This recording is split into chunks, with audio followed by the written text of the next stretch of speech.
నిజమేనండి. స్త్రీ చక్కగా ఉంది, కన్యకగా ఉంది, ఆవిడ కన్య ఎంత చేసినా ఆవిడకి వివాహం అయింది. ఈ మంగళసూత్ర ధారణ అనేది అద్భుతమైనటువంటి ఇది మాతృత్వాన్ని ఇస్తుంది.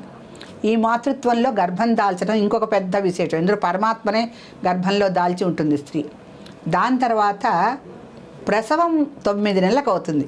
ఈ 9 నెలలు ఎటువంటి క్షీరధార సమృద్ధి ఆవిడ దగ్గర ఉండదు. అవునండి.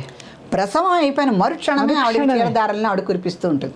ఇది ఎటువంటి సృష్టి రహస్యం అండి. సృష్టి అంటే మరి ఇంతమంది ఈ 9 నెలలు ఎందుకు రాలేదు? శిశువు లేడుగా తాగటానికి, లేడుగా.